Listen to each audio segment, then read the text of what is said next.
Devi called Draupadi, a new play in Los Angeles explores military oppression of low-caste farmers in India and their resistance. The performance, entitled Encounter, is a combination of dance, song, and acrobatics by the Navarasa Dance Theatre in collaboration with East-West players. Written, directed, and choreographed by Aparna Sindur, Encounter is centered on an indigenous woman named Dopti Mejan, played by Aparna Sindur, and her husband Dulna Maji, who entertain their fellow farmers in an Indian village with guerrilla theater-type performances. The couple is targeted by government military forces for inspiring the local farmers' resistance. What follows is a powerful series of events that culminate in a dramatic and unexpected climax. The struggle of low-caste farmers in contemporary India for rights to land, food, and water is a very real one. An Encounter brings to life a typical story of the clash between ordinary people and the state. Aparna Sindur now joins me in studio. Welcome to Uprising. Thank you, Sonali. Thanks so much for joining us. Well, as I mentioned, this is your performance. You're the writer, you're the director, you're the choreographer, and you play the main character, Dopti Mejan, in Encounter. I have to say I had the chance to watch you and your fellow performers on Saturday, and I was really blown away. It's an incredible piece.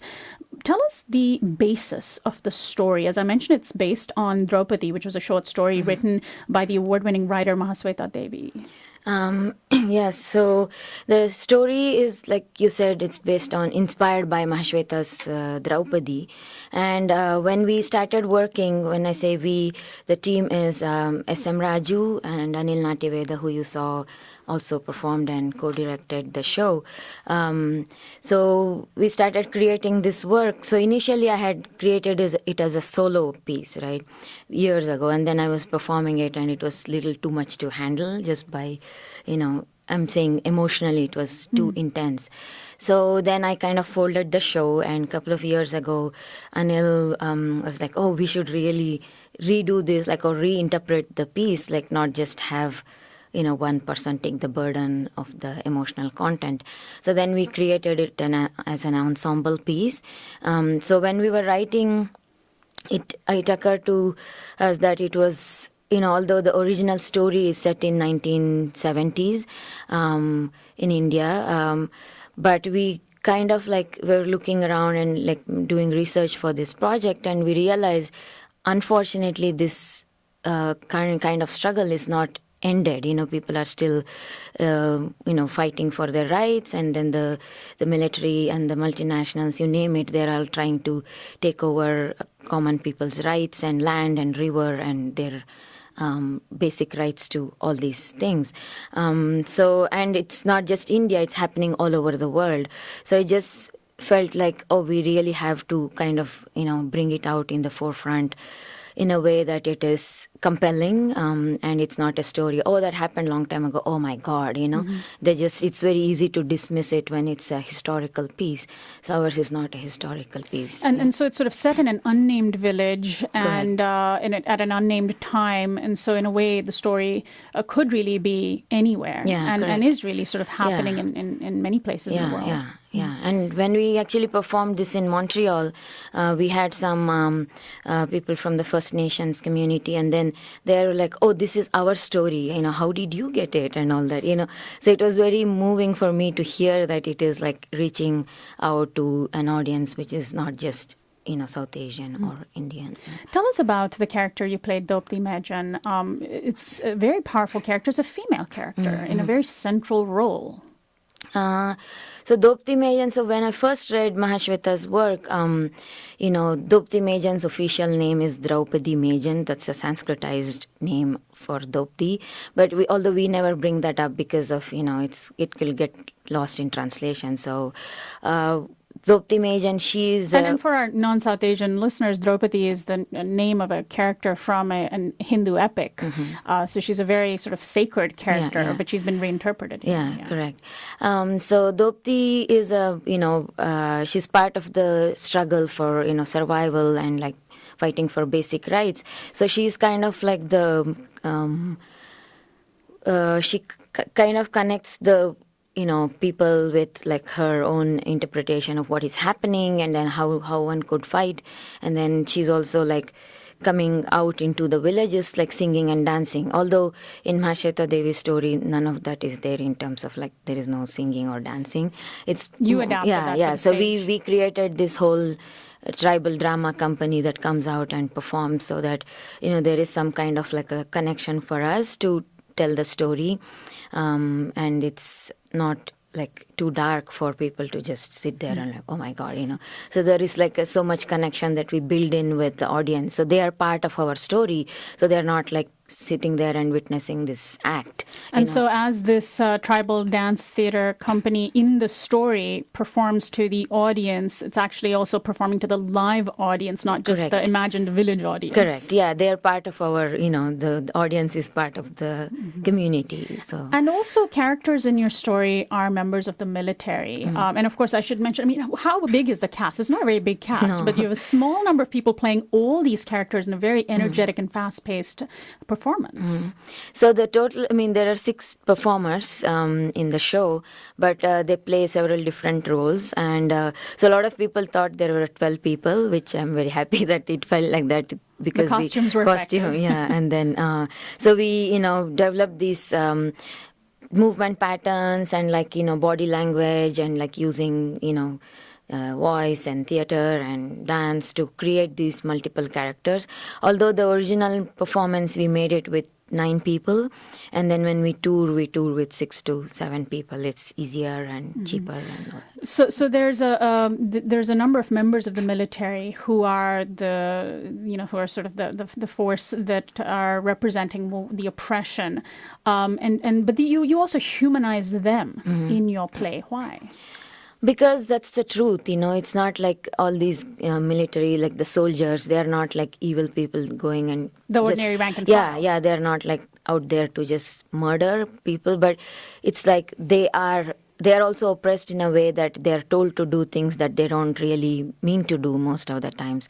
So actually after the war in Afghanistan and Iraq, and so many soldiers coming back with so much depression and like still going through things, so it was very sad for me to hear their tales, and then just people, sometimes we forget that they're also human like us, and then they are asked to do horrible things that we wouldn't even imagine. And if you're given an order and that's your job to do, imagine what it means, right?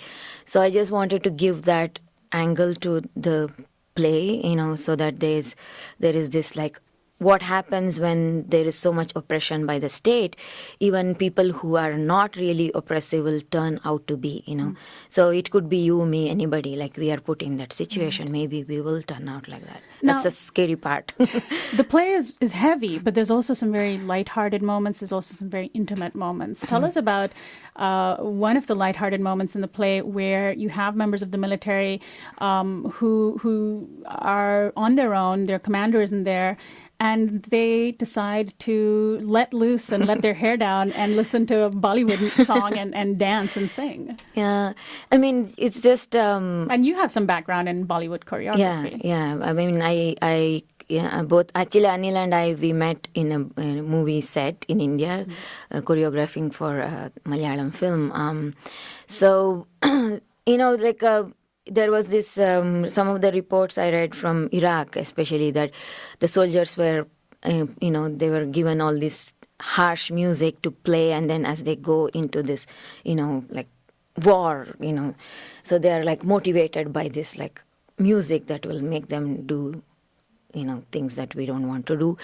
So I'm like, okay, what is the other end of that? So what else do they listen? It's not like they're always listening to these horrible things, right? So maybe they're listening to rock and roll, and then like they're listening to jazz, they're listening to Bollywood, they're listening to, you name it, right? So in that sense, it kind of like called for that, like that moment is like, okay, here is a song, and then there is this girl, the women in the military, and then there is that connection, the human to human. Right, it's not just a male cast playing the military. You carry a lot of the music in the performance encounter. and perform some incredible songs, most of them, I think, a cappella. I'm wondering if you would share one of the songs for us on live radio. Yeah, sure. And tell us about the song before. So this is one of the songs that we have in the production. It is actually from a poem by 12th century poet Basavanna, but he's talking about a woman poet from the same time called Akka Mahadevi. So she was one of the leaders of the movement, people's movement at that time. They were fighting against the caste oppression, and then they're like trying to eradicate caste system, right? In the 12th century? Yeah, in 12th century there was like a big uprising, like your show, and then so this is a tribute to her. He's saying she's the greatest of all because she has no shame of the body, she has no shame of the mind, she has burnt the shame of desire and anything like that is oppressive. So she has gone beyond shame. So because as the viewers will see that in Doptimejan, you'll see all that coming in the end. And shame is often used to oppress women, being told to cover themselves or that. Yeah, so this is like a tribute to women who have gone beyond all that. And so here it goes. Kayadala Jaya ಕಲ್ಪಿತವ ಕಳೆದು ಜೀವನಲಾಜ್ಜೆಯ ಮೋಹವನಳಿದು ಮನದಲಾಜ್ಜೆಯ ನೆನಹಸೂಟು ಭಾವದ ಕೂಟ ಬತ್ತಲೆಯಂದರಿದು ಮನದಲಾಜ್ಜಯ ನೆನಹಸೂಟು ಭಾವದ ಕೂಟ ಬತ್ತಲೆಯಂದರಿದು. Aparna Sindhur, writer, director, and choreographer of Encounter. She also plays Doptimejan in Encounter. She's also the artistic director of Navarasa Dance Theatre. Let me let listeners know where they can actually watch the performance before we go on. It's happening at the David Henry Wong Theatre at the Union Center for the Arts, 120 Judge John Iso Street in Los Angeles. And there are performances happening on Saturdays, Sundays, actually Fridays, Saturdays, and Sundays. Wednesday through Sunday. Wednesday through Sunday. And listeners can find out more at eastwestplayers.org. We're also called 213-625-7000. 213-625-7000. That song was incredible, and it's just amazing to me that you can just sing that without any instrumentation. Where did those songs come from? So most of the songs in the production came from my father, meaning like it's not he made it for the show or anything, but he was always singing in the house, and so I grew up listening to his songs, and it's all just by memory. It just it seeps into. And you incorporated them into the play. And the other thing I wanted to ask you was to explain for our listeners the title of the play, Encounter. What does that title mean? The title, the encounter, especially in the South Asian context, has this meaning not just the chance meeting, but also it means like the state oppression in the sense of like the military or the police will take somebody into the custody and then they say they will be encountered, meaning they will be tortured and killed or, So there's a double meaning. Yeah, so the other meaning is that the torture, so encounter becomes. So if somebody said, they will encounter him, meaning he might not even come back, So we are trying to.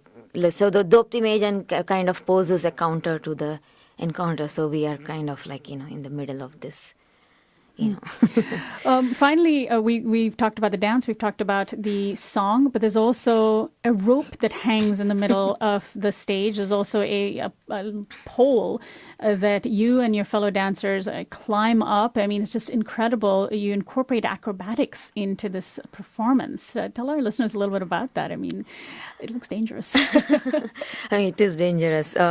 So the thing is, we had all these, ideas about how to make this production. And then, So some of it is like as we workshopped the show, like in Boston and also in India, there were a lot of elements we tried out, including the rope and the pole and all that. So Anil Nativeda, who is co-directing the show, he is a master in Kadari Payattu, which is one of the oldest martial arts from India.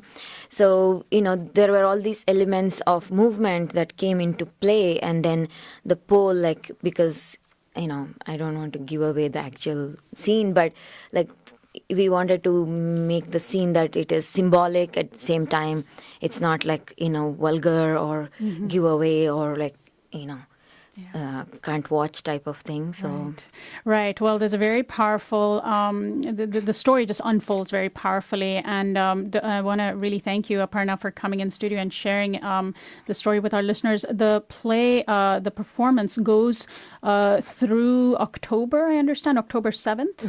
And people can get tickets again at eastwestplayers.org or by calling 213-625-7000. I want to wish you the best of luck. Thank you. And thank you so much for joining us Thanks today. for having me here.